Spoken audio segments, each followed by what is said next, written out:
بسم اللہ الرحمن الرحیم الحمد للہ رب العالمین والعاقبۃ للمتقین والصلاۃ والسلام علی سید الانبیاء والمرسلین وعلی آلہ وصحبہ اجمعین اما بعد۔ درس منیت المصلی نمبر 27۔ آج آغاز ہوگا فصل فی نواقض الوضو۔ جو طلبہ و طالبات اور دیگر شائقین حضرات ویڈیو ملاحظہ کرتے ہیں وہ ویڈیو مکمل دیکھا کریں، ویڈیو کو لائک کیا کریں، کمنٹ کیا کریں، کوئی سوال ہو تو سوال کمنٹ باکس میں لکھا کریں اور ویڈیو کو شیئر کیا کریں تاکہ یہ سلسلہ زیادہ سے زیادہ پھیلے۔ یہ بہت بڑا صدقہ جاریہ ہے۔ فصل فی نواقض الوضو، تو اس میں بھی وہی حاضہ چھپا ہوا ہے، حاضہ فصل فی نواقض الوضو۔ یہ فصل ہے نواقض وضو میں۔ نواقض ناقدۃ کی جمع ہے، لفظی معنی ہے توڑنے والی، پھر اس کا جمع ہو گیا تو نواقض سے مراد وہ تمام اسباب اور وجوہات ہیں جن سے وضو ٹوٹ جاتا ہے۔ تو مصنف رحمۃ اللہ علیہ نے پہلے حکمی نجاست اور جتنے بھی وہ سلسلے تھے ان کا بیان کیا، یعنی طہارت حکمیہ جو ہے اس کا مکمل بیان کیا، پھر اس کے ضمن میں ہی پانیوں کا ذکر کیا، پھر اس کے بعد کل ہم نے پڑھا تھا موضوع پر مسح، وہ سارا بیان کرنے کے بعد آج وضو توڑنے والے اسباب پر آج کا متن جو ہے وہ آغاز ہو رہا ہے۔ فرمایا المعانی الناقضۃ للوضوء کل ما خرج من السبیلین، تو یہ پہلا گویا ضابطہ آ گیا۔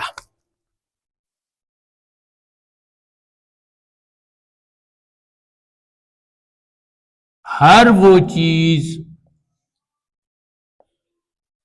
جو سبیلین، مثنیٰ کا صیغہ آ گیا، دو راستے، جو سبیلین دونوں راستوں سے خارج ہو،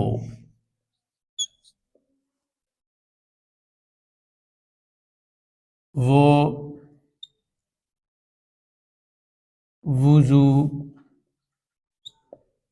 توڑنے کے اسباب میں سے ہے۔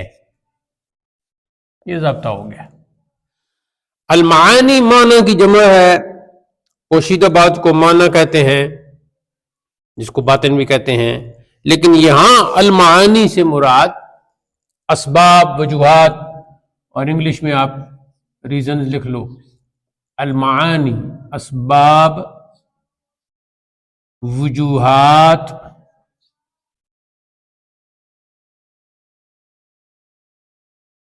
ریزنز بھی ساتھ لکھ لیں۔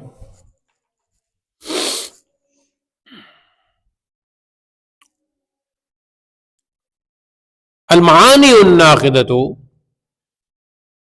للوضوء، وضو توڑنے والے اسباب، ریزنز، کل ما خرج من السبیلین، ہر وہ چیز جو سبیلین دو راستوں سے خارج ہو، یعنی اگلی شرمگاہ اور پچھلی شرمگاہ،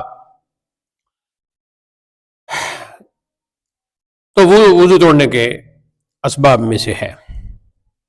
وَإِنْ خَرَجَ مِنْ قبل الرجل او المرأة ريح، قبل وإن خرج من قبل الرجل او المرأة ريح،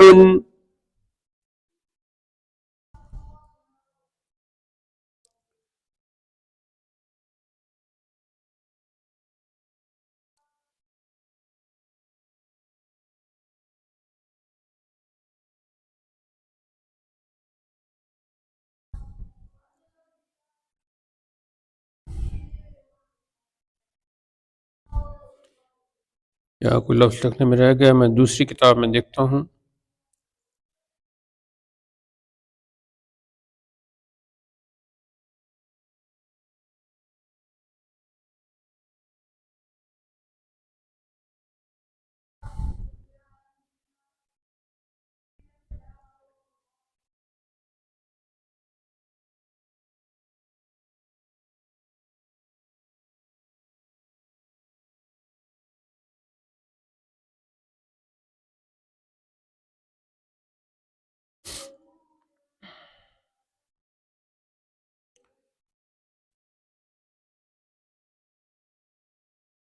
منتنتن کا لفظ ہے یہاں جو اسی کتاب میں رہ گیا تھا. وَإِنْ خَرَجَ الرِّيحُ وَإِنْ خَرَجَ مِنْ قُبْلِ الرَّجُلِ. ہاں قبل کہتے ہیں قبل آگے. تو یہاں مراد اگلی شرمگاہ ہے. قبل سے مراد اگلی شرمگاہ.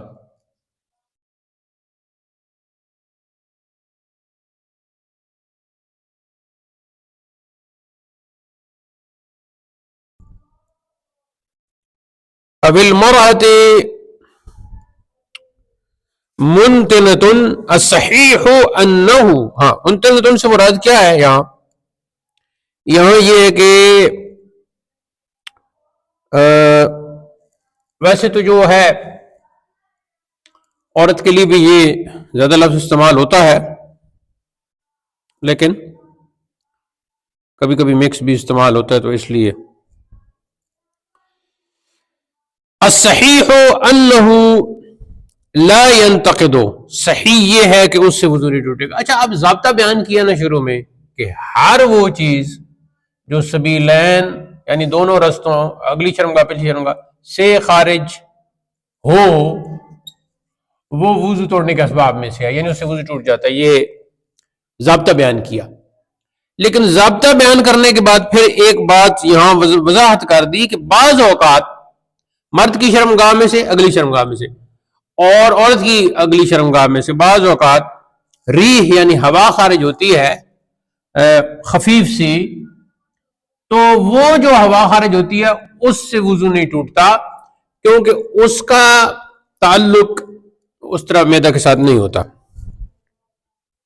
تو یہ صحیح ہے کہ اس سے وضو نہیں ٹوٹتا، وہ بہت ہی کم محسوس ہوتی ہے. تو آگے فرمایا قضا ذکرہ فی المحیط، اسی طرح اس کو محیط میں ذکر کیا ہے. وَإِنْ حَرَجَ مِنَ الْمُفْضَاتِ يَجِبُ عَلَيْهَا الْوُضُوءُ. اور اگر مفتاد عورت، ہاں یہاں ایک مفتاد جو ہے یہ ایک نیا لفظ آ گیا،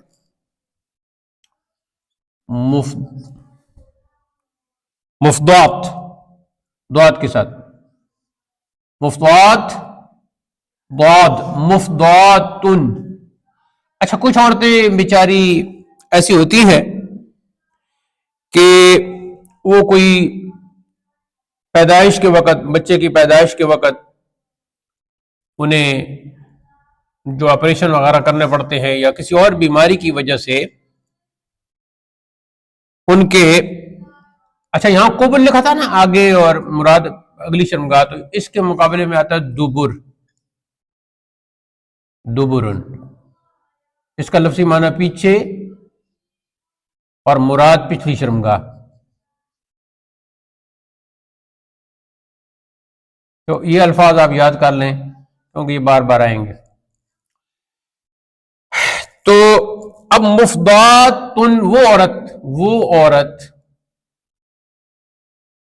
جس کی اگلی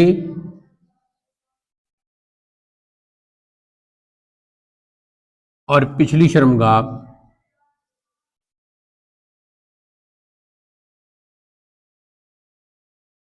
دونوں مل گئی ہوں، یہ کوئی آپریشن کی وجہ سے یا کسی اور بیماری کی وجہ سے کوئی خرابی آ گئی، تو وہ اب سوراخ دونوں کے مل گئی ہوں، قریب ہو گئے ہیں.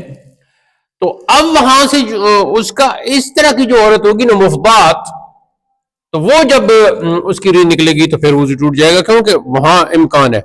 وذکر فی جامع صغیر، اور یہ قاضی خان کی جو جامع، امام قاضی خان کی جامع صغیر، اس میں ذکر کیا گیا ہے لقاضی خان، یستحب لها ان تتوضا، مستحب ہے کہ اس عورت کے لیے وضو کرنا، ہاں کیونکہ اس میں وہ شک دور ہو جائے گا.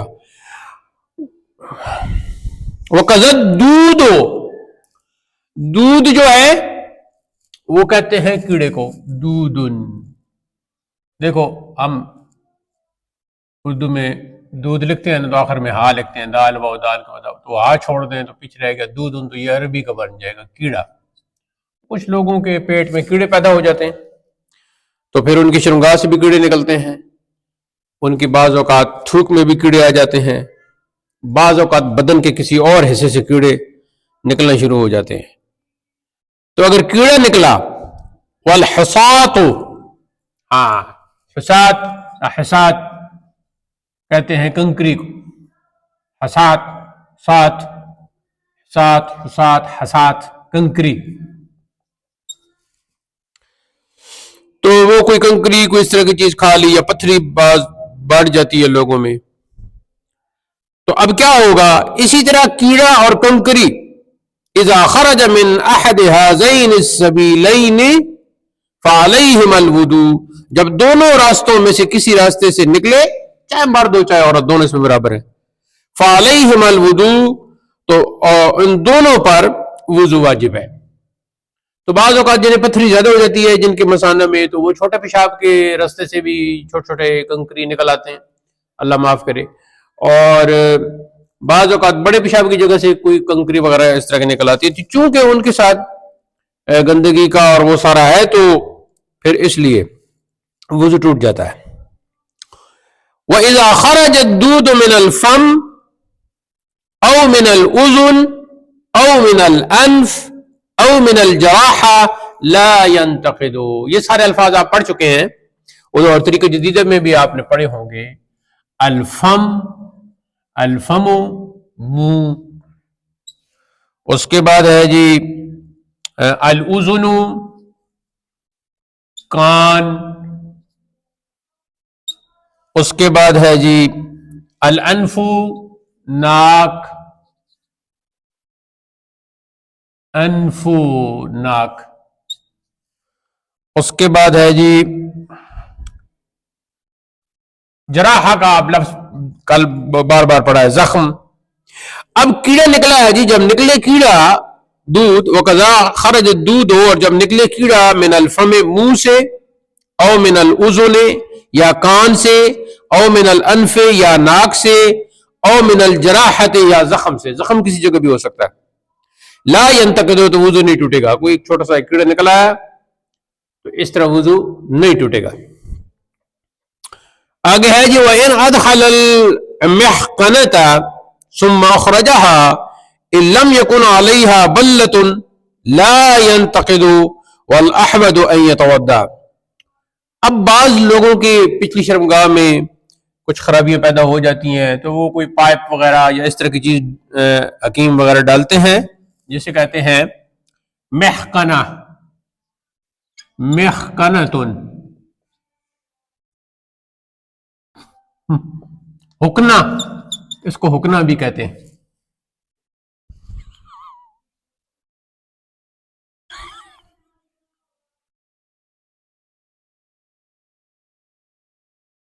آج کل تو علاج کے نئے طریقے آ گئے ہیں بہت. بہرحال تو حکنا لگایا، اور ثم اخرجها ان لم يكن عليها بلۃ، اور اس حکنا پر بلتن کا لفظ کل بھی پڑھ چکے آپ، تری، کوئی تری نہیں ہے، تو پھر تو یہ ہوگا کہ وضو نہیں ٹوٹے گا. والاحوط ان يتوضا، احوط کا صیغہ اس میں تفضیل ہے، احوط، اخوط صیغہ اس میں تفضیل ہے، بہت زیادہ احتیاط کرنا. بہت زیادہ احتیاط جو ہے نا وہ احوط صیغہ اس میں تفضیل، تفضیل کل کہتے ہیں نا اس کو، بہت زیادہ احتیاط تو یہ دیکھو فقہ کی کتابوں میں احوط کا لفظ زیادہ استعمال ہوگا، ایک قسم کی ٹرم سمجھ لیں، بہت زیادہ احتیاط. تو احوط زیادہ احتیاط اسی میں ہے کہ وضو کر لے. وَإِن قَطَرَ الدُّهْنَ فِي إِحْلِيلِهِ، ہاں احلیل کا لفظ جو ہے احلیل بھی استعمال ہوتا ہے، احلیلہ بھی استعمال ہوتا ہے. احلیل بھی استعمال ہوتا ہے، مرد کی شرمگاہ کے سوراخ کو کہتے ہیں احلیلہ. احلیلہ مرد کی شرمگاہ کا سوراخ. تو اب کسی کو کوئی بیماری ہے تو اس نے تیل ڈالا اس میں، فعاد، تو وہ کوئی ایک قطرہ تیل کا باہر نکل آیا، فعاد یعنی لوٹا، عاد یعود لوٹنا، عاد یعود. اب آپ علم صرف پڑھ تو رہے ہو، لیکن چونکہ عامہ کے آپ طالب علم ہے تو اب آپ کو ایک ایک لفظ بتانا پڑتا ہے، لیکن اگر آپ اس موقع پہ یاد کر لیں گے تو آگے آپ کے لیے کوئی پریشانی نہیں ہوگی. فعاد تو وہ ایک قطرہ، تھوڑی دیر کے بعد پتہ چلا کہ ایک قطرہ تیل کا نکل آیا دوبارہ، تو وہ کیا ہوگا؟ فلا وضوء علیہ، تو عند ابی حنیفہ امام اعظم کے نزدیک ایسے شخص کو وضو نہیں کرنا ہوگا. خلاف لہما، صاحبین کے نزدیک، وہ برخلاف صاحبین کے، وہ کہتے ہیں کہ وضو کر لے. وَإِذَا صَبَّ دُهْنًا فِي أُذُنِهِ، اور جب ڈالا، سب یا سبو ڈالنا، جب تیل ڈالا اپنے کان میں، فَمَكَثَ فِي دِمَاغِهِ، اور وہ ٹھہرا اس کے دماغ میں، یومن، ایک دن تک اس کے دماغ میں ٹھہرا رہا. کان میں تیل ڈالا تو یہ جو جگہ ہے اس میں ایک دن تک ٹھہرا رہا. پھر کیا ہوا؟ ثم خرج من انفه، پھر اس کے ناک سے نکلا. تو یہ جو ناک کے سوراخ ہیں، کان کے سوراخ ہیں اور گلا جو ہے، یہ آپس میں ان کا لنک ہے. تو یہ ان کا آپس میں لنک ہے، تو کوئی کان میں ڈالی ہوئی چیز ناک میں یا گلے میں آ سکتی ہے.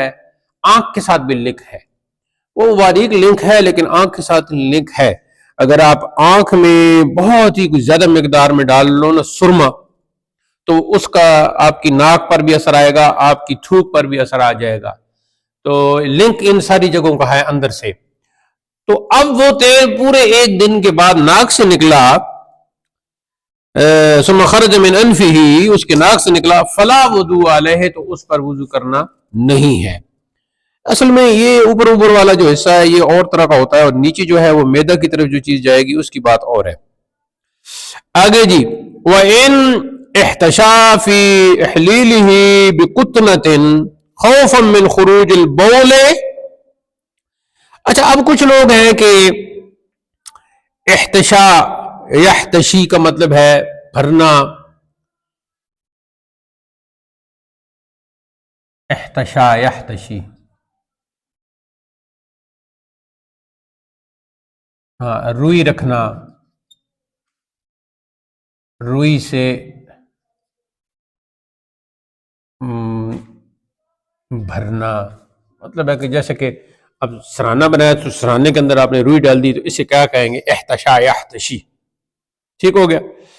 تو اب کچھ لوگ ہوتے ہیں ان کو پیشاب کا جو ہے وہ قطرہ قطرہ آتا رہتا ہے.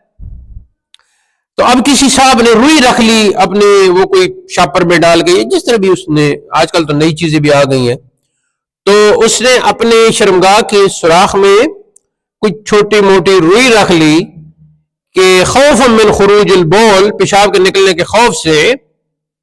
ولولا القطنۃ، ہاں قطنہ کا لفظ بھی لکھ لیں، روئی، قطنۃ، قطنۃ روئی. اب اس نے روئی رکھ لی، آج کل مختلف چیزیں بنی ہوئی ہیں وہ اس طرح ان کے اندر روئی بھی لگی ہوتی ہے اور وہ چپک بھی جاتی ہیں. اب کیا ہوگا؟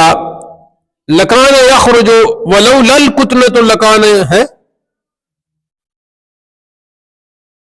احتشا یحتشی نہیں سمجھ آ رہا؟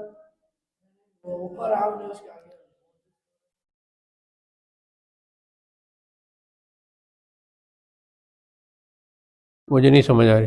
بلتن، بلتن تو ہے نا تری، تری گیلا پن، اور احوتو بہت زیادہ احتیاط کرنا. احلیل مرد کی شرمگاہ کا سوراخ، یعنی اگلی شرمگاہ کا. آدھا یہود لوٹنا، روئی رکھنا، روئی سے بھرنا، کتنتن روئی. ہاں اچھا یہ ان کی تصویر بنا لیے کرو نا، بعد میں پھر دیکھتے رہا کرو. تم چاہتے ہو کہ بس اسی ٹائم پہ جو کچھ ہو وہی بعد میں بار بار دیکھا کرو ان تصویروں کو. اچھا اب وہ روئی رکھی ہوئی ہے، ولو لل کتلۃ لکان یخرج من البول فلا باس بہ، کہ اگر وہ روئی نہ ہوتی تو پھر پیشاب کا قطرہ نکلتا ہی رہتا رہا تو اس میں کوئی حرج نہیں. ولا ينتقد وضوء ما لم يظهر البول ولا القطنہ، جب تک کہ اس روئی پر پیشاب کا اثر ظاہر نہیں ہوگا وضو نہیں ٹوٹے گا. وَإِنْ غَابَتِ الْقُطْنَةُ ثُمَّ أَخْرَجَهَا، اور روئی ہٹ گئی، یا روئی بہت چھوٹی سی مقدار میں تھی تو ہٹ گئی، ثُمَّ أَخْرَجَهَا، یا پھر اس کو نکالا، تو اب دیکھنا یہ ہوگا کہ او خرجت، یا روئی جب گری تو رتبتن، ہاں رتبتن یا رتبتن مطلب ہے گیلی، رتبن کہتے ہیں گیلا، رتبن، اور اسی کے ساتھ لکھ دیں رتبتن، تو وہ مؤنث ہے نا، تو اس لیے گیلا، کتنتن مؤنث ہے تو رتبتن لکھ دیا ہے نا، گیلی. تو کہتے ہیں نا کہ اس کے مقابلے میں آتا ہے جی، آگے کہیں پڑھو گے، یابسن، یابسن، ہاں تو یابسن کہتے ہیں خشک کو.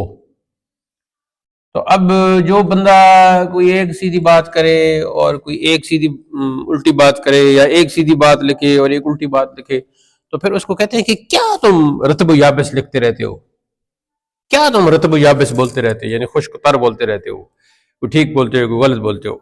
بعض بندے ہوتے ہیں نا، میں تو بالکل رات کو نہیں سوتا، جاگتے ہی رہتا ہوں، تو دو جملوں کے بعد کہتے ہیں کہ جلدی سو جانا چاہیے، میں 9:30 بجے تک سو ہی جاتا ہوں. تو اس قسم کے وہ آپس میں اسے کہتے ہیں کنٹرڈکشن، تضاد آتا رہتا ہے ان کی جو ہوتی ہے گفتگو، اس میں تضاد آتا رہتا ہے. تم نے کتنی سکول پڑھی؟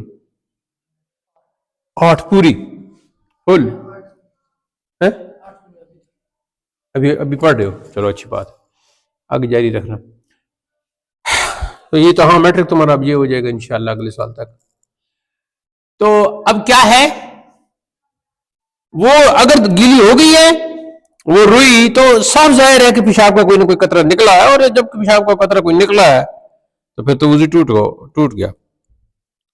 وَإِنْ ابْطَلَّ الطَّرْفُ الدَّاخِلُ وَلَمْ يَنْفُذْ إِلَى الطَّرْفِ الْخَارِجِ لَمْ يَنْتَقِضِ الْوُضُوءُ، وہ روئی کا حصہ ہے تو اندر والی طرف سے تو جہاں سے ٹچ کر رہی ہے وہاں سے تو چلو وہ گیلا ہے، لیکن باہر کی طرف سے گیلا نہیں، تو اس کا مطلب ہے کہ بہت کوئی تھوڑا سا ہی قطرے سے بھی بہت کم تھا کہ باہر کی طرف وہ نہیں آیا، تو پھر وضو نہیں ٹوٹے گا. لم ينتقض وضوءه، پھر اس کا وضو نہیں ٹوٹے گا.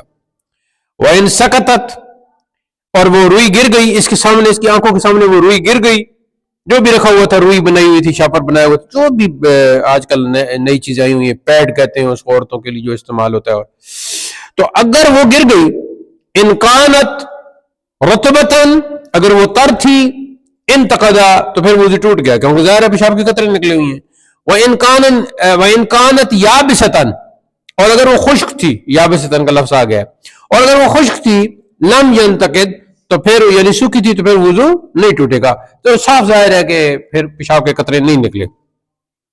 وَكَذَلِكَ الْحُكْمُ فِي كُرْسَفِ الْمَرْأَةِ، اور عورت کا جو کرسف ہے، ہاں کرسف عورتیں جو ہے وہ جب انہیں پیریڈ شروع ہوتے ہیں تو پھر وہ کپڑا رکھ لیتی ہیں تاکہ شلوار وغیرہ خراب نہ ہو. تو آج کل وہ جو ملتے ہیں پیڈ کہا جاتا ہے انہیں، پیڈ بنے ہوئے ملتے ہیں اور اس طرح کے، تو وہ رکھتی ہیں. تو وہ جو حیض و نفاس کے کپڑے جو ہیں، کرسف المرا، عورت کی جو کرسف ہے، اذا سقطت، جب وہ گر جائے، سواء کان الکرسف فی الفرج الداخل او فی الفرج الخارج، تو دونوں گر جائے تو اس کا بھی یہی حکم ہے. اب یہاں ایک سوال پیدا ہوتا تھا کہ کرسف بھی 2 قسم کے ہیں، کپڑے بھی 2 قسم کے ہیں، اور آج کل کافی یہ تو اب عورتوں کو پتہ ہوتا ہے ان کو خود ہی، تو جب وہ زیادہ پوچھیں تو عورتوں کا انہیں خود پتہ ہوتا ہے.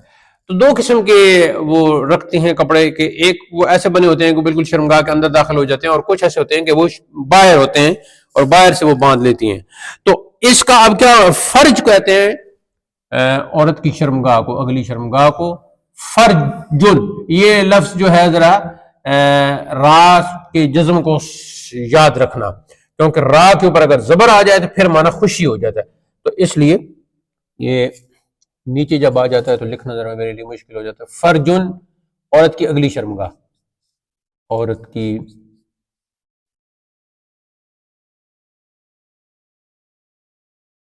تو اب وہ داخل فرج ہے یعنی فرج کے اندر ہے یا باہر ہے تو وہ برابر ہے اس کا حکم اس کرسف کا.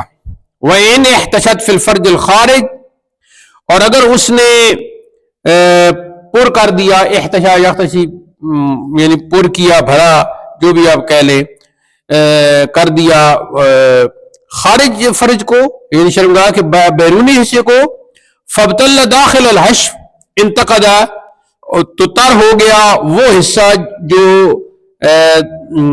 زائد تھا. حشون جو ہے نا، پتہ نہیں اب حبیب میں نے آپ کو بتایا تھا کہ وہ ادھر علم عروض میں بھی یہ استعمال ہوتا ہے. حشون، حشون یہ ہے کہ مثال کے طور پر دو اینٹیں تو آپ نے اپنی اصلی جگہ پہ لگا دی، اب دو اینٹوں کے درمیان تھوڑی سی جگہ بچ گئی تو مثال ڈال دیا، یا کچھ چھوٹے موٹے ٹکڑے کو بجری کے ٹکڑے ڈال دیے، تو وہ جو بھر دیا نا آپ نے، وہ جو زائد حصہ، اسے کہتے ہیں حشون، زائد حصہ. ایسی شعر میں بھی رکن چل رہے ہیں نا، تو مثال کے طور پر مربع مسمن بحر ہے تو پہلے مصرے میں 4 رکن ہوں گے، فاعل فاعل فاعل فاعل، اور پھر نچلے مصرے میں بھی 4 رکن ہوں گے، فاعل فاعل فاعل فاعل. تو اب پہلے مصرے کا پہلا فاعل اور آخری فاعل تو ہے اصل رکن، درمیان میں جو 2 فاعل وہ آپ نے بھرا ہے اسے کہتے ہیں حشو. ٹھیک ہے، تو یہ جو مطلب ہے کہ آپ نے سرانے کا وہ سیا اس کے اندر بھر دیا روئی کو، تو یہ حشو تھا، یہ بھرنا. ٹھیک ہے، زائد حشو سے مراد یہ ہو جائے گا زائد والا حصہ، یہاں مراد ہوگا زائد والا حصہ. تو اب وہ کیا ہے کہ اس کو دیکھا جائے گا. تو اب حشو جو ہے وہ اگر تر ہو گیا تو جو ٹوٹ گیا، ظاہر ہے وہاں چیز تری پہنچی. سواء نفذ او لم ينفذ، یہ یکساں حکم ہے. اب تری جو ہے وہ باہر کی طرف داخل ہوئی یا نہ ہوئی، وہ نفذ ینفذ داخل ہونا مطلب ہے کہ ڈیٹیل ہونا، لاگو ہونا، نفذ ینفذ لاگو ہونا. جیسے کہتے ہیں کہ اس حکم کا نفاذ ہو گیا ہے، یعنی یہ حکم لاگو ہو گیا کہ ہیلمٹ پہننا ہے بہر حال میں. ٹھیک ہے، تو یہ نافذ ہو گیا، تو اس سے نفذ ینفذ یہ ہے.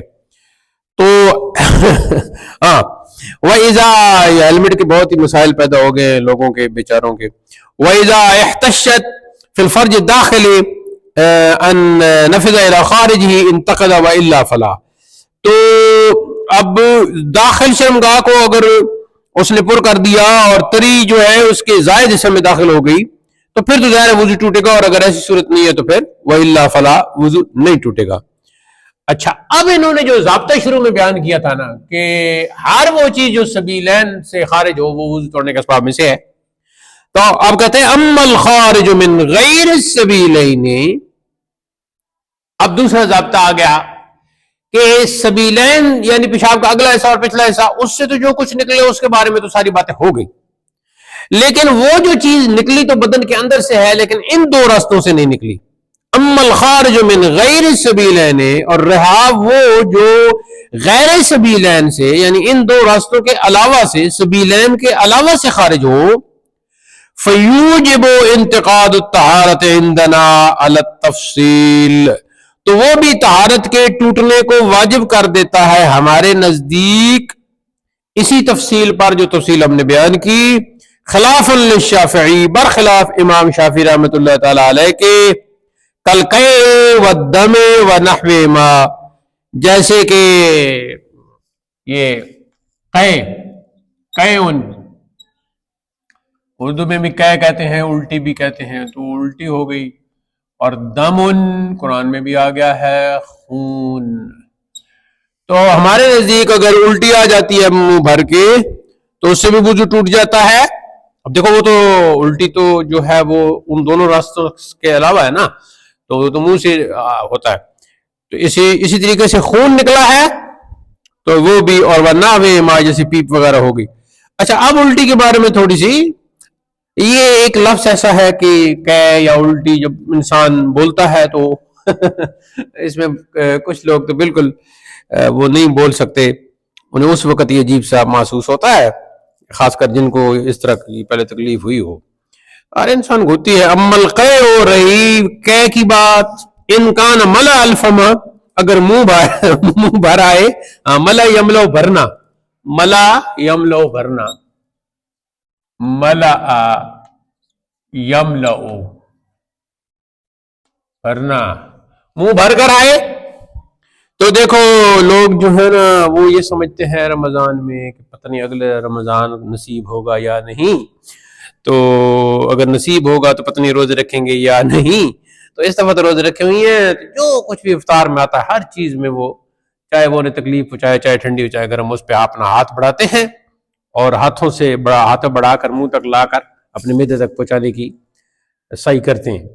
تو پھر وہ بہت ساری چیزیں اکٹھی ہو جاتی ہیں نا. رمضان سے ہٹ کر بھی کبھی مغرب کے وقت کبھی ایسے کیا ہے کسی نے, کھجور بھی کھا رہا ہے, پانی بھی پی رہا ہے, فروٹ بھی کھا رہا ہے, روٹی بھی کھا رہا ہے, سالن بھی کھا رہا ہے, سموسہ بھی کھا رہا ہے, پکوڑا بھی کھا رہا ہے. یہ کتنا یعنی کہ ایک جانوروں کی طرح ہے کہ ساری چیزیں اکٹھی کر لیتا ہے, تو وہ پھر ظاہر الٹی تو آتی ہے. امل کہ انکار ملا الفم ینقض سواء کان طعاما او ماء او مرتا. ہاں, کہ منہ بھر کر اگر قے آئے تو وہ توڑ دیتی ہے وضو کو, چاہے وہ کھانے کی قے ہو, چاہے وہ پانی کی قے ہو, چاہے وہ مرتن جو ہے وہ زرد پانی, ہاں مرتن زرد پانی, تو زرد قسم کا پانی نکلا ہے تو اس کی ہے, یا عام پانی نکلا ہے پانی کی قے ہے, یا زرد پانی کی قے ہے, یا کھانے کی قے, تینوں سے وضو ٹوٹ جائے گا. اگر شرط کیا ہے, ملا الفم, یعنی ملا الفم اس نے منہ کو بھرا ہو. فإن کان بلغما, اور اگر صرف بلغم سی ہو تو لا ينتقد عند ابی حنیفہ و محمد رحمہ اللہ, تو امام اعظم ابو حنیفہ اور امام محمد کے نزدیک یہ وضو نہیں توڑتی, یہ بلغم ہے. سواء نزل من الراس او صعد من الجوف, چاہے یہ بلغم سر کی طرف سے آیا ہو یا جوف پیٹ کی طرف سے آیا ہو. جوفن پیٹ, نیچے میدا پیٹ, تو یہ بلغم ہی ہے. چونکہ بلغم ہی ہے تو بعض اوقات سر کے اوپر بھی بلغم چڑھ جاتا ہے, ان جگہوں میں ہوتا ہے, ناک کے اندر بھی جمع رہتا ہے اور سر کے کچھ حصے میں بھی جمع رہتا ہے, اور بعض اوقات بلغم جو ہے نیچے چھاتی میں ہے, سینے میں ہے, وہاں سے آ رہا ہے, جوف کی طرف سے, پیٹ کی طرف سے آ رہا ہے. تو دونوں صورتوں میں وَإِنْ قَاءَ یعنی قے کی, وَإِنْ قَاءَ دَمًا, اور اگر قے کی خون والی, ان کان سائلا نزل من الراس انتقض, تو اگر وہ بہنے والا خون ہے اور سر سے اترا ہے تو ٹوٹ جائے گا وضو. وَإِنْ كَانَ عَلَقًا, جمع ہوا خون ہے, علق جمع ہوا خون, لا ينتقض ايضا بالاتفاق, تو اگر بستہ خون ہے, جمع ہوا خون ہے, علق, اقرأ بسم ربک الذی خلق, اس میں بھی علق بھی آیا ہے, علق, ٹھیک ہے, جمع ہوا خون, بستہ خون, ہاں فارسی میں بستہ کہتے ہیں, بستہ خون. تو وہ اگر ہے تو پھر کیا ہوگا, وَإِنْ كَانَ عَلَقًا لَا يَنْتَقِضُ أَيْضًا بِالاتِّفَاق, تو اگر بستہ خون ہے, جمع ہوا خون ہے, تو پھر نہیں ٹوٹے گا سب کے نزدیک بالاتفاق. وَإِنْ صَعَدَ مِنَ الْجَوْفِ, اور اگر وہ پیٹ سے چڑھا ہے خون, إِنْ كَانَ عَلَقًا, اگر وہ بستہ خون ہے, جمع ہوا خون ہے, لَا يَنْتَقِضُ أَيْضًا, تو نہیں وہ اس سے وضو نہیں ٹوٹے گا بالاتفاق یعنی سب کے نزدیک. إِلَّا أَنْ يَكُونَ مَلَأَ الْفَمِ, ہاں یہ ہے کہ وہ اتنا خون نکلے کہ بالکل منہ کو بھر لے, پھر ٹوٹ جائے گا, کیونکہ پھر تو یہ بات ہی اور ہے. وَإِنْ كَانَ سَائِلًا, اور اگر بہنے والا ہو, وہ خون بہنے والا ہو, مطلب ایک جمع ہوا نہ ہو, بہنے والا خون نکل رہا ہو, فَعَلَىٰ قَوْلِ أَبِي حَنِيفَةَ رَحِمَهُ اللَّهُ يَنْتَقِضُ, تو امام ابو حنیفہ کے فرمان کے مطابق وضو ٹوٹ جائے گا. وَإِن لَمْ يَكُنْ مَلَأَ الْفَمِ, اگرچہ منہ بھر کر نہ بھی آئے کیونکہ وہ بہنے والا خون ہے. وَعِنْدَ مُحَمَّدٍ رَحْمَهُ اللَّهُ لَا يَنْتَقِضُ, اور امام محمد کے نزدیک وضو نہیں ٹوٹے گا. معلوم یقن ملا الفم، جب تک کہ وہ منہ مکمل طور پر بھر نہ لے. فَإِنْ قَاعَ طَعَامًا قَلِيلًا قَلِيلًا، اور اگر کھانے والی قے کی الٹی کی قلیلاً قلیلاً تھوڑی تھوڑی، مطلب ہے کہ 10 بجے تھوڑی سی الٹی کی کھانے والی، پھر 10:02 پر کر دی، ان 2 منٹ کے بعد پھر کر دی. ان اتحاد المجلس ہو، تو اگر مجلس متحد ہے، یجمع عند ابی یوسف رحمہ اللہ، وہ جمع کر لی جائے گی ابو یوسف کے نزدیک، تو وہ پھر دیکھا جائے گا. وقال محمد رحمہ اللہ، اور امام محمد نے فرمایا یہ اتنی بری چیز ہے کہ اس کا بیان کرنا بھی آسان نہیں. یجمع ان اتحاد السبب والا فلا، اگر ایک ہی سبب سے آئی ہے نا وہ کہ، تو ان دونوں حصوں کو دیکھا جائے گا تو کیا کہوں، منہ بھر کر بن جاتی ہے تو وضو ٹوٹ جائے گا، اور اگر تھوڑی مقدار میں ہے تو وضو نہیں ٹوٹے گا. لیکن یہاں شرط اس مجلس کی ہے کہ اسی مجلس میں وہ آیا ہو. اور امام محمد فرماتے ہیں کہ سبب جو ہے وہ اگر متحد ہو، یعنی ایک ہی سبب کی وجہ سے آ رہی ہو تو ٹھیک ہے، ورنہ نہیں ٹوٹے گا. وہ تو اب یہ جو اتحاد ہے، ٹھیک ہے، یہ اتحاد کی تفسیر اور تشریح اور تفصیل اور ڈیٹیلز کیا ہوں گی؟ تو فرمایا وہ تفسیر و اتحاد سبب کے اتحاد کی تفسیر یہ ہے، انہو اذا قاء ثانیا قبل سکون النفس عن الغثیان والہیجان، کہ جب دوبارہ اس نے کی دوسری بار اذا قاء ثانیا، تو سکون نفس، ہاں یہ نفس نہیں ہے بلکہ نفس ہے، سکون النفس ہے. نفس کہتے ہیں سانس کو، فا کے اوپر جب زبر ہو، نفس سانس، ٹھیک ہو گیا. قبل سکون النفس، سانس کے بیٹھنے سے پہلے، کیا عن الغثیان، غثیان جو ہے وہ متلی، تھوڑا بہت جو بندے کو ہوتا ہے نا اسے کہتے ہیں غثیان. غثیان زبر کو سب تینوں پر زبریں، غثیان متلی، تھوڑا بہت پانی، تھوڑی بہت وہ الٹی اس طرح ہو رہا ہے. لیکن جو اندر ایک جذبہ پیدا ہوتا ہے نا اندر، کہ ابھی آئی، ابھی دوبارہ آئے گی، ایسا محسوس ہوتا ہے نا، اسے کہتے ہیں ہیجان. اگلا لفظ وہ ہے ہیجان. ہاں ہیجان، ہیجان کیا مطلب ہے؟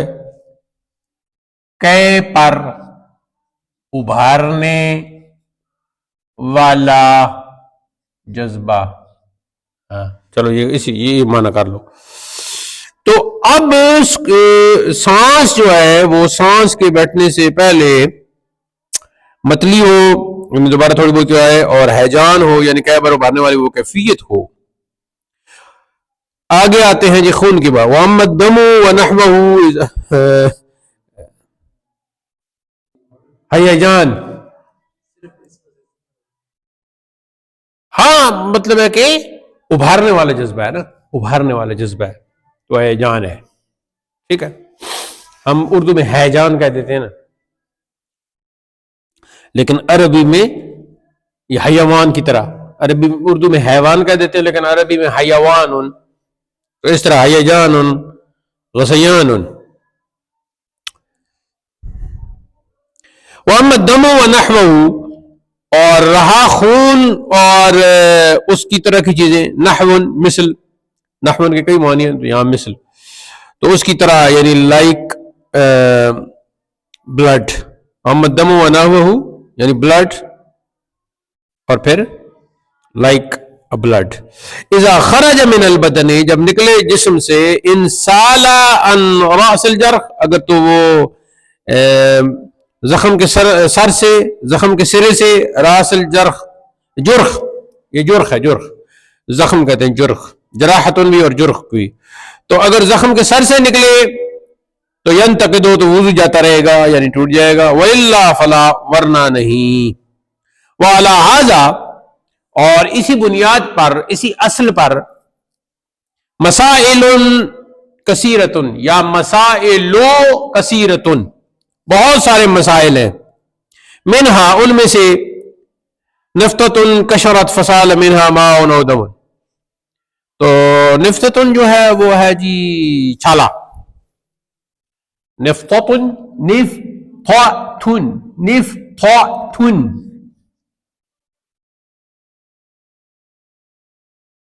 نفتتن چھالا.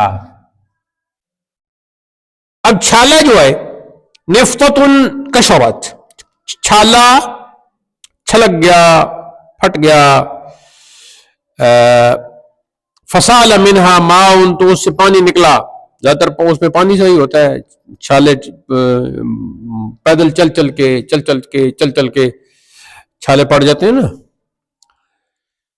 فسال میں سال یسیلو بہنا، تو اس میں سے پانی بہا، او دمن یا خون نکلا، او شدیدن، ہاں شدیدن پیپ کو کہتے ہیں،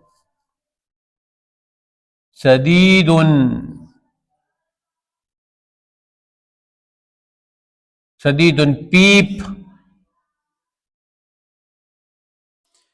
تو یا اسے پیپ بہا، انسال عن راس الجرح، تو اگر وہ زخم کے سر سے نکلا، ینتقد، تو پھر تو وضو ٹوٹ جائے گا. وَإِن لَمْ يَصَلْ عَنْ رَاسِ الْجُرْحِ، اور اگر وہ زخم کے سر سے نہ بہا تو وضو نہیں ٹوٹے گا. وَتَفْسِيرُ السَّيْلَان، سیلان کا کیا مطلب ہے؟ بہنا. تو اب بہنے کی کیا تفسیر ہوگی، کیا وضاحت ہوگی؟ یہاں تفسیر بمعنی وضاحت کر لیں. وَتَفْسِيرُ السَّيْلَان، اور بہنے کی جو وضاحت ہے وہ کیا ہوگی؟ ان ينحدر عن راس الجرح، کہ جو انحدر ینحدر اترنا، تو جو چیز زخم کے سر سے خود بخود اترے. مطلب ہے خود بخود اترے کا کیا مطلب ہے؟ یہ نہیں کہ کوئی اور چیز ہے، کوئی بال ہے یا کوئی ایسی چیز ہے تو اس کے ساتھ لگ کے تو پھر یہ نیچے آ گیا پانی یا خون یا پیپ، نہیں، خود ہی زخم کے سر سے نکلا اور نیچے بہنا شروع کر دیا. تو وَأَمَّا إِذَا عَلَا، عَلَا يَعْلُو بلند ہونا، وَأَمَّا إِذَا عَلَا عَلَى رَأْسِ الْجُرْحِ، اور جب وہ زخم کے اوپر آیا تو پھر کیا ہے؟ لم ينحدر، اور خود بخود نیچے نہ اترا، لا يكون سائلا، تو وہ پھر بہنے والا نہیں ہوگا. تو جب بہنے والا نہیں ہوگا، سیلان اس میں نہیں ہوگا، تو جب اس میں سیلان نہیں ہوگا تو پھر وضو نہیں ٹوٹے گا. آپ کو ادھر دانہ نکلا ہوا تھا تو آپ نے ایسے کھجلی کی 4 سنتیں پڑھنے کے بعد 4 فرض سے پہلے، تو امام صاحب کا انتظار کر رہے تھے، تو آپ نے کہا چلو اور کوئی کام نہیں ہے، سنت تو ویسے پڑھ لی ہیں، تو فرض تو ان کا انتظار کرنا، تو کھجلی کرتے ہیں. کچھ کھجلی شروع کی تو یہ ہاتھ اٹھا لو، اس طرح نہیں بیٹھنا، تکیہ نہیں لگانا ہاتھ کس. تو ادھر کوئی دانہ تھا تو آپ نے اس کو ایسے کیا تو تھوڑا سا خون نکلا، تو وہ خون ادھر ہی نکلا، بس بہا نہیں ہے، بہ کر نیچے ناک کی طرف یا آپ کے مبارک ہونٹوں کی طرف نہیں آیا، بلکہ ادھر ہی رک گیا. تو پھر کیا ہوا؟ وضو نہیں ٹوٹے گا، اس کو صاف کر لیں، کیونکہ اس میں سیلان نہیں ہے. سیلان تب ہوتا کہ یہاں سے خون بہ کے تو نیچے تک آ جاتا. اگر کہتے ہیں وقال بعضهم، اور بعض ائمہ نے فرمایا اذا خرج، جب وہ نکلے، وتجاوز الى موضع يلحقه حکم التطہیر فهو سیلان، کہ وہ وہاں سے نکلا اور تجاوز کرنا یعنی آگے بڑھنا، تو وہ تجاوز کر کے ایسی جگہ پر پہنچ گیا، یلحقه حکم التطہیر، کہ جس کو پاک کرنے کا حکم ہے، فهو سیلان، تو اسے سیلان کہتے ہیں. تو یہ سیلان کی دوسری ڈیفینیشن آ گئی کہ وہاں سے نکلا اور اس جگہ تک پہنچا جس جگہ کو ویسے بھی پاک کرنے کا حکم تھا، یعنی وضو کی حالت میں، تو پھر اسے سیلان کہتے ہیں.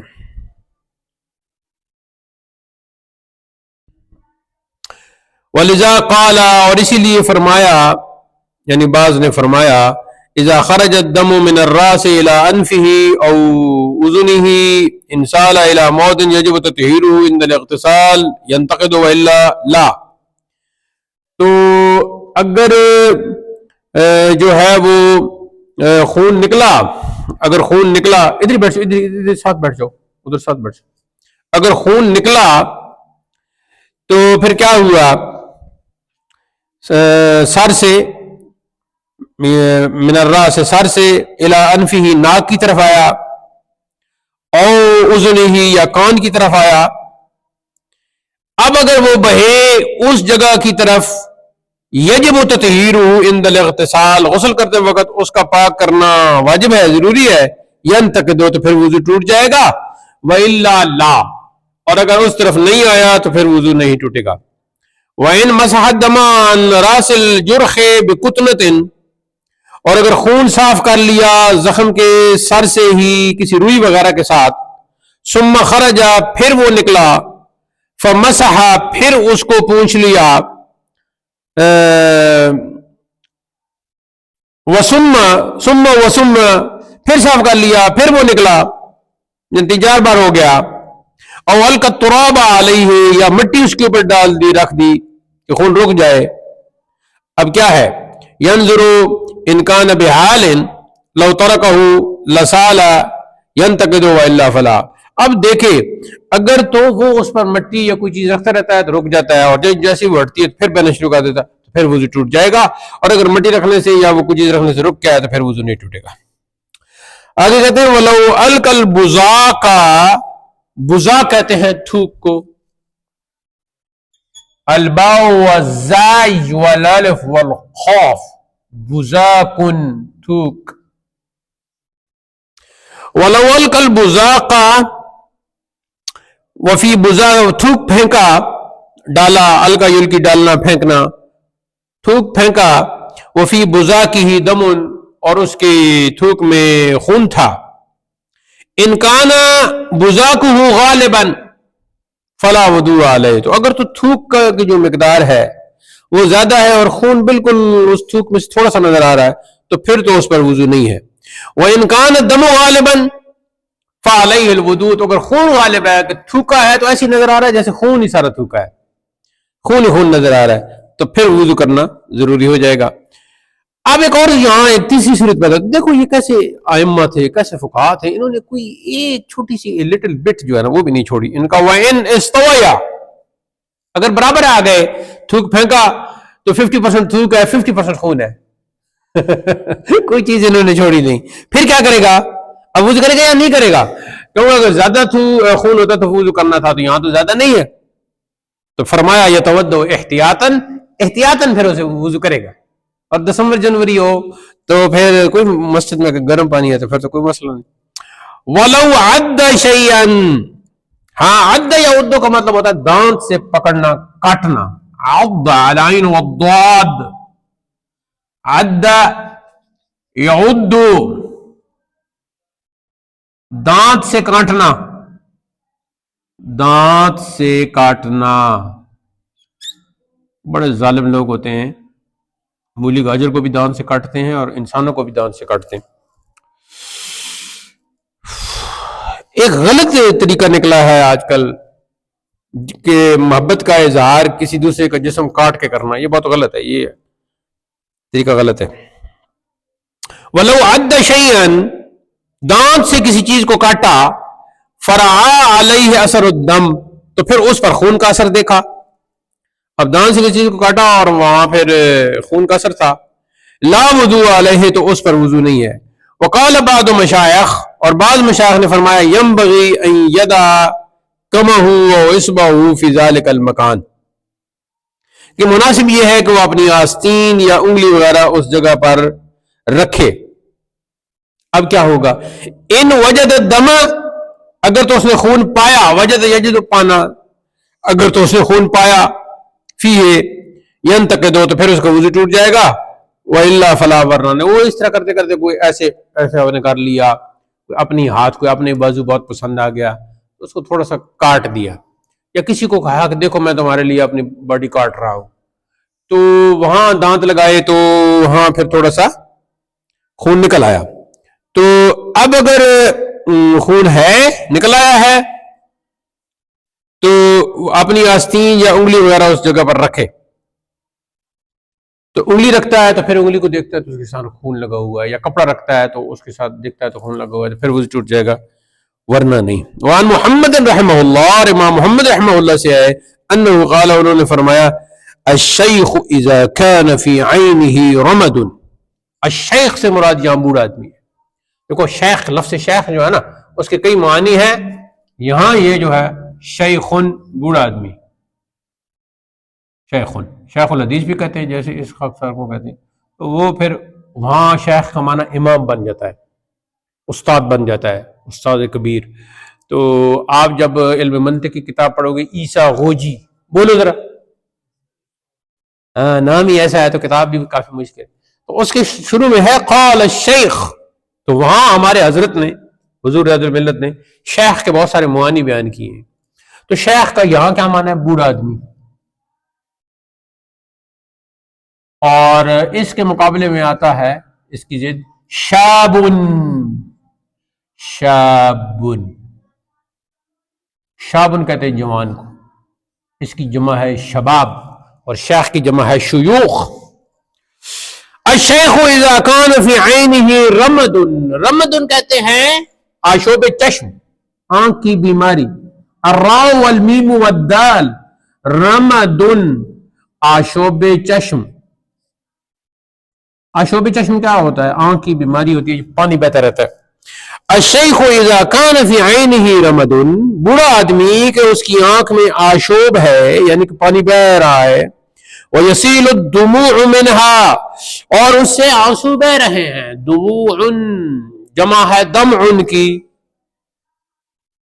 دموع،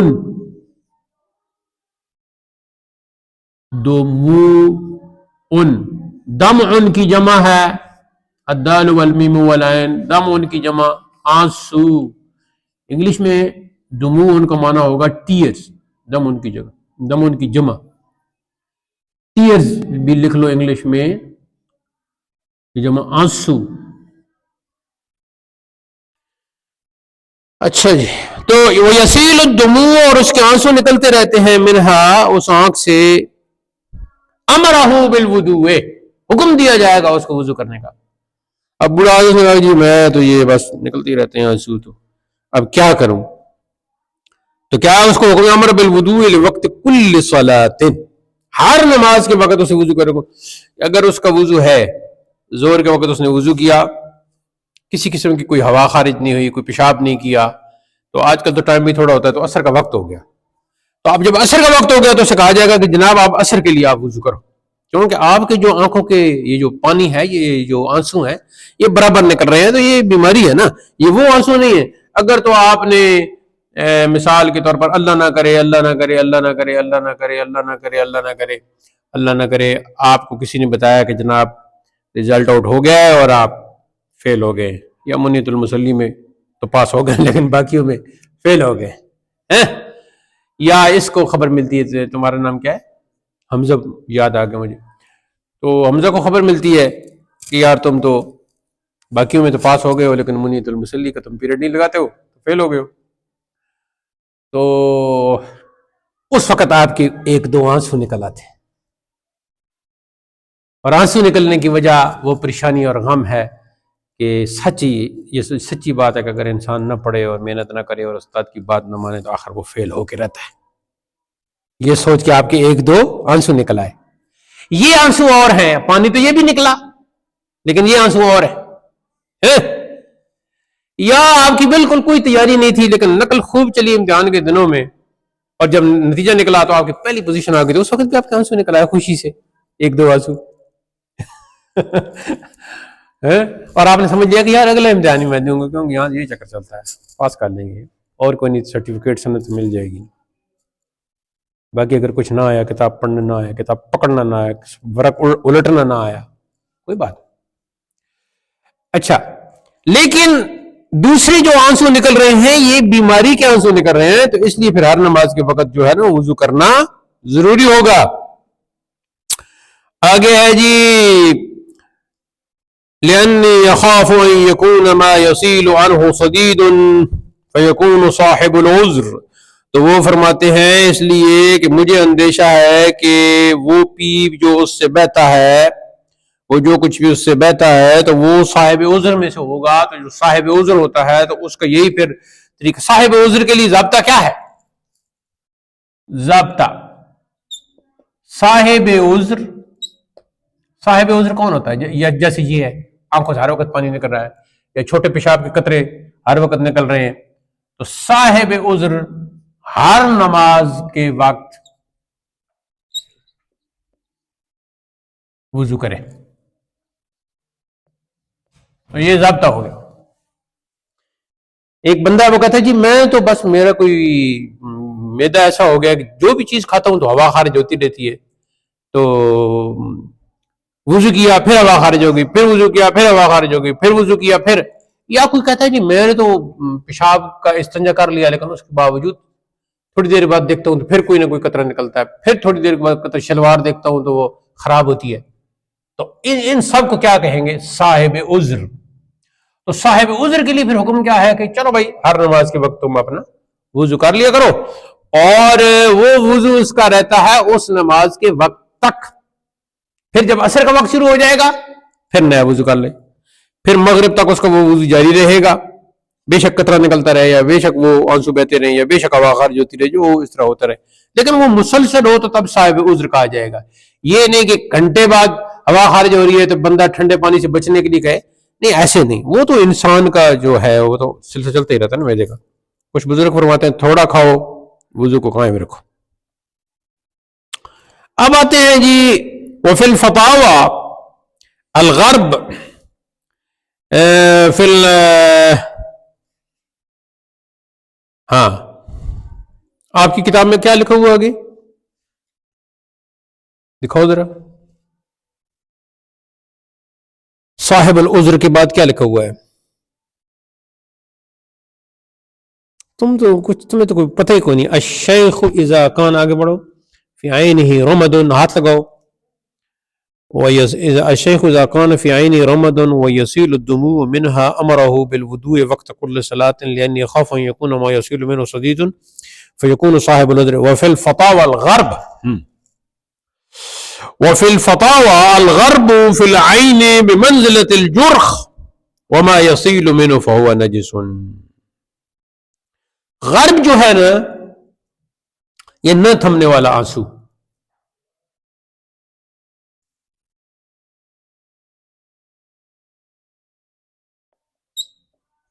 نہ تھمنے والا آنسو،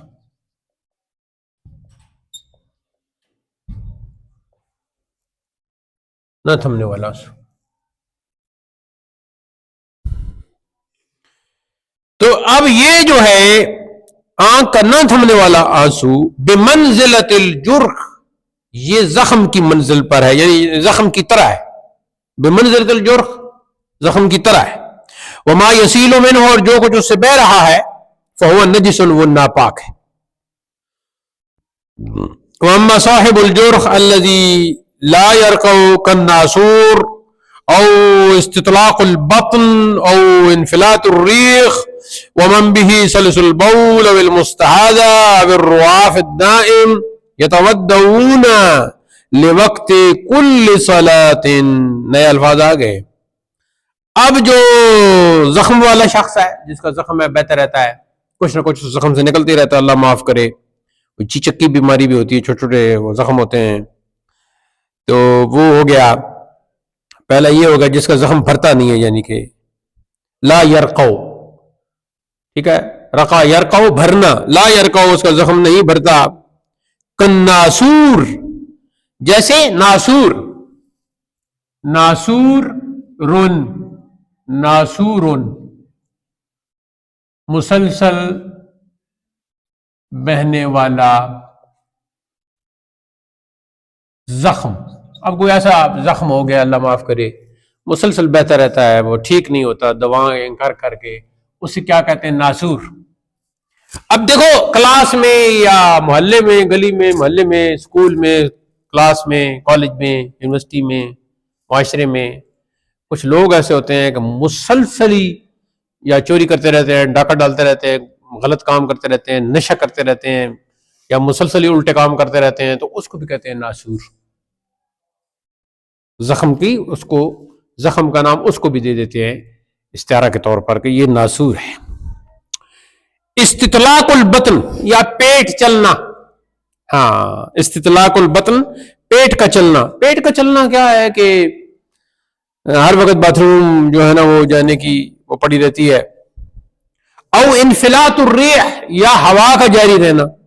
تو بعض لوگ ایسے ہوتے ہیں کہ جو چیز بھی کھاتے ہیں وہ گیس بن جاتی ہے ان کی, اللہ معاف کرے. ومن بھی سلس البول یا جس کا سلس البول کا ہے مسلسل پیشاب نکلتا رہتا ہے, بول کہتے ہیں پیشاب کو. اول مستحاضہ یا وہ عورت جس کو استحاضہ ہے یعنی خون جاری رہتا ہے. اول رواف یا نکسیر, ناک سے تو گرمیوں میں بعض لوگوں کو نکسیر بہت زیادہ ہو جاتی ہے اور ناک سے خون جاری رہتا ہے رکتا ہی نہیں. ایک ہے کہ نکسیر آج آئی بس ختم یا پھر ہفتے کے بعد آئی. ایک ہے رواف الدائم, آتی رہتی ہے روز ہی آتی رہتی ہے. یہ سارے لوگ جو ہیں یتودعون لوقت کل صلاۃ, ہر نماز کے وقت نیا وضو کر لیں گے, بس یہ ان کے لیے ہے. فیصلون بذلک الوضوء, اور پھر نماز پڑھیں گے اسی وضو کے ساتھ. فی الوقت ما شاءوا, اس وقت میں ما شاءوا جو چاہیں, شاء یشاء چاہنا, ما شاءوا جو چاہیں, من الفرائض والنوافل, چاہے فرض ہو چاہے نوافل ہو اس ٹائم میں پڑھتے رہے, چاہے وہ گھنٹہ ہے 1.5 گھنٹہ جتنا بھی. فَإِذَا خَرَجَ الْوَقْتُ, پھر جب وقت نکل جائے گا, بطل وضوءہم, تو ان سارے معذور لوگوں کا وضو باطل ہو جائے گا, ختم ہو جائے گا کیونکہ وقت نکل گا. وَإِن تَوَدَّعَتْ الْمُسْتَحَادَةُ حِينَ تَطْلُعُ الشَّمْسُ تَبْقَى طَهَارَتُهَا حَتَّى يَذْهَبَ وقت الظهر خلافا لأبي يوسف وظفر رحمهم اللہ تعالی. اور اگر مستحاضہ عورت نے, استحاضہ والی عورت نے وضو کیا سورج نکلنے کے وقت, تو اس کی طہارت باقی رہے گی یہاں تک کہ ظہر کی نماز کا وقت نکل جائے, برخلاف امام ابو یوسف اور امام ظفر کے. وَيَنبَغِي أَن يَرْبِطَ جَرْحَةً لِتَقْلِيلِ النَّجَاسَةِ, اور مناسب یہ ہے کہ زخم کو باندھ دے کہ اس سے نجاست میں کمی آئے. تقلیل مطلب کمی کرنا, کس چیز کا کم کرنا. وَإِنْ أَصَابَ الثَّوْبَ أَكْثَرَ مِنْ قَدْرِ الدِّرْهَمِ لَزِمَهُ غَسْلُهُ, اور اگر کپڑے میں وہ 1 درہم کی مقدار سے زیادہ لگ جائے. دیکھو درہم کا جو ہے نا وہ درہم کی مقدار کا ایک ضابطہ ہے. ضابطہ درہم کی مقدار کے بارے میں یہ ہے کہ ہتھیلی پر پانی ڈالیں اور پھر ہتھیلی کو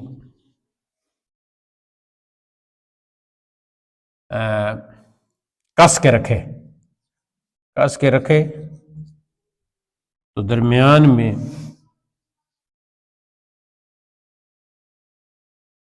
جتنی جگہ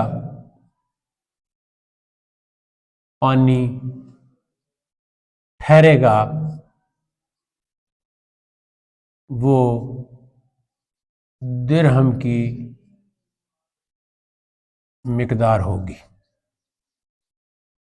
ایسے باقی وہ ہے نا ایسے کر لو, بالکل ایسے کس کے رکھو, ایسے ڈھیلا نہیں, کس کے ایسے رکھو, کس کے ہتھیلی کو اپنی, اور پھر ادھر اوپر سے کوئی پانی ڈالے تھوڑا تھوڑا, تو جتنی جگہ وہ پانی رہے گا نا وہ درہم کی مقدار ہے. ٹھیک ہے, یعنی کیا مطلب یہ ہے کہ ہمارا جو سکہ ہے نا 5 روپے کا وہ چھوٹا ہے, ذرا بڑا ہو جائے گا درہم. ٹھیک ہے, اس وقت درہم اتنا ہوتا تھا نا, تو پھر یہ اللہ بھلا کرے ہمارے بزرگوں کا, تو انہوں نے ہمیں ایسے بتایا تھا کہ یہاں پانی ڈالو اور ایسے اس کو کس کے رکھو, اور جتنی دیر میں یہ پتہ چل جاتا ہے یہ گڑا سا جتنا بنتا ہے اتنا ہی پانی ٹھہرے گا نا, باقی تو نکل جائے گا آگے پیچھے. ہاں تھوڑا رک جاسی تھوڑا ڈل جاسی, تو وہ جو رک جائے گا وہ درہم ہے. لازم غسل ہو, تو اس کا دھونا ضروری ہے. اگر درہم جتنی کپڑے پر کوئی پلیدی لگ گئی, نجاست لگ گئی, تو اس کا دھونا ضروری ہے. اذا علم انه لو غسل ولا يتنجس ثانيا, جبکہ یہ معلوم ہو کہ اگر اس کو دھو دے تو دوبارہ ناپاک نہ ہوگا تو پھر پہلی بار دھو دے. وَإِنْ عَلِمَ أَنَّهُ لَوْ غَسَلَهُ يَتَنَجَّسُ ثَانِيًا قَبْلَ الْفَرَاغِ مِنَ الصَّلَاةِ، تو اگر اسے پتہ ہو کہ یہ اگر اس کو میں دھو بھی دیتا ہوں تو پھر نماز کے دوران پھر اس طرح پیشاب کے قطرے نکلیں گے یا وہ جو ہوگا تو پھر یہ خراب ہو جائے گا. جَازَ لَهُ أَلَّا يَغْسِلَهُ الْمُخْتَارُ، تو پھر اس کے لیے جائز ہے کہ بس نہ دھوئے. وہ صاحب عذر یہ ہے هو المختار، اور یہی مختار ہے. مختار مذہب یعنی پسندیدہ مذہب، یعنی اختیار کیا گیا مذہب. اور صاحب العذر، اور معذور شخص جو ہے، اذا منع، یا منع خود بھی ہو سکتا ہے، اذا منع الدم عن الخروج، ہاں جب وہ خون کو منع کرے، روکے، منع یمنع روکنا، جب وہ خون کو روکے نکلنے سے، خروج نکلنے سے، بالعلاج کسی علاج کے ذریعے، کاروائی کے ذریعے، یخرج من ان یکون صاحب العذر، تو وہ معذور ہونے سے نکل جائے گا. ہاں ایک بندہ ہے اس کا خون تھوڑا تھوڑا نکل رہا ہے، وہ تو ہے معذور، لیکن اب اس نے اوپر کوئی خاص قسم کی کوئی پٹی، کوئی پلاسٹر، کوئی اس طرح کی چیز ڈال لی تو وہ رک گیا، اب وہ معذور نہیں رہا، اب اس کا عذر ختم ہو چکا ہے، وہ معذور کی صف میں سے نکل گیا. ولہذا المعنى المفتصد لا يكون صاحب عذر بخلاف الحائض اذا اختشت لا تخرج من ان تكون حائضا. تو ولہذا، تو اسی لیے اس کے معنی میں پچھنا لگانا، مفتصد کا مطلب ہوتا ہے پچھنا لگانا.